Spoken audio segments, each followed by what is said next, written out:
పవన్ కళ్యాణ్ గారు తీసుకున్న నిర్ణయం సూపర్ అండి. మన మామూలు కాదు, సూపరే.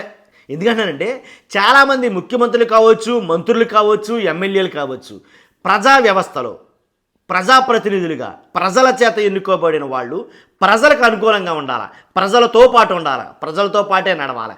కానీ ఒక్కసారి పదవి వచ్చేసరికి పెత్తందారీతనం వస్తుందో ఏంటో తెలియదు, కానీ ప్రజలను పక్కన పెట్టేస్తారో వాళ్ళ పనులు చూసుకుంటూ మొదలు పెడతారు. కాబట్టి ప్రజలకు అందుబాటులో ఉండరు, ఎక్కడెక్కడో తిరుగుతూ ఉంటారు. కాబట్టి ప్రజల కోసం, ప్రజల చేత, ప్రజలతో పాటు ఎన్నుకోబడినటువంటి ప్రజాప్రతినిధులు ప్రజల అవసరం లేకుండా పక్కన తిరిగితే ఎవరికి ఉపయోగం? అంతే కదా. కాబట్టి ప్రజల్లో ఉండాలా, ప్రజల బాగోగులు చూడాలి. కాబట్టి అందుకే ప్రజాప్రతినిధిగా మిమ్మల్ని ఎన్నుకోవడం.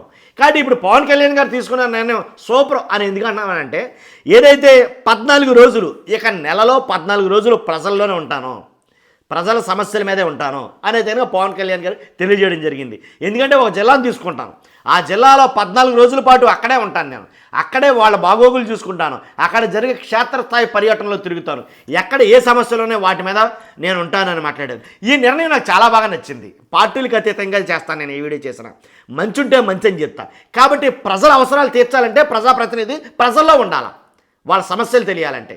కాబట్టి 14 రోజుల పాటు ఒక జిల్లాని సెలెక్ట్ చేసుకుని ఆ జిల్లాలో 14 రోజుల పాటు ఉండి మరలా నెక్స్ట్ ఇంకో జిల్లాని సెలెక్ట్ చేసుకుని ఆ జిల్లాలో 14 రోజుల పాటు ఉంటే ప్రజల సమస్యలు చాలా మట్టుకు తీర్చొచ్చు. ఆయన చెప్పింది ఆయన మాటల్లో తిన్నాం. కార్యాలయాల్లో కూర్చుని ప్రజల సమస్యలకు పరిష్కారాలు వెతకాలని చూస్తే గందరగోళానికి గురవుతామని డిప్యూటీ, అందుకే జిల్లాల పర్యటనకు సిద్ధమవుతున్నానని డిప్యూటీ సీఎం పవన్ కళ్యాణ్ అన్నారు. నెలలో 14 రోజులు జిల్లాల్లో ప్రజల మధ్య ఉండాలని అనుకుంటున్నానని ఆయన వివరించారు.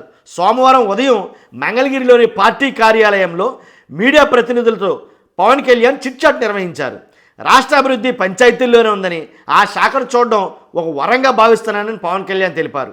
అంతేకాదు అక్కడెక్కడో ఉంటాడు, ఏం వస్తాడులే అని అనుకోవద్దు, ఎక్కడికైనా వస్తా, దాంట్లో ఎలాంటి డౌట్ లేదు. కాబట్టి నేను అనేది కూడా అదే, ప్రజాప్రతినిధులు ఎప్పుడు ప్రజల్లోనే ఉండాలా. నేను ఎప్పుడు చెప్పినది, ఒక నాయకుడు, ఒక రాజకీయ నాయకుడు కావాలంటే ఎలాగైనా కావచ్చు, కానీ ఒక నాయకుడు కావాలంటే కనుక, ఒక నాయకుడిగా ఎదగాలంటే కనుక ఖచ్చితంగా ప్రజల్లోంచి రావాలి, ప్రజలతో పాటు ఉండాలి. అప్పుడే అసలు సిసలైన నాయకుడు అనిపించుకుంటాం. కాబట్టి రాజకీయ నాయకులు ఎలాగైనా ఉంటారు, వాళ్ళ గురించి మాట్లాడలా. రాజకీయ నాయకుడిని పక్కన పెట్టి నాయకుడిగా ఉండాలంటే కనుక ప్రజలతోనే ఉండాలి. మంచి నిర్ణయం కాబట్టి నేను మీకు ఈ వీడియో చేయడం జరిగింది. చూస్తున్న మీరు అందరూ కూడా మీ అభిప్రాయం ఏంటో తెలియజేయండి కామెంట్ రూపంలో. ఖచ్చితంగా ఏదైనా సరే దాన్ని నేను గౌరవిస్తాను. ఫస్ట్ లైక్ చేయండి, నాకు మోటివేషన్గా ఉంటుంది, ఎక్కువ మందికి ఇన్ఫర్మేషన్ షేర్ అవుతుంది. అంతేకాదు మీ అభిప్రాయం ఏంటో కామెంట్ రూపంలో తెలియజేయండి. కొత్తగా మన ఛానల్ చూస్తే పక్కాగా సబ్స్క్రైబ్ చేయండి. Thank you very much.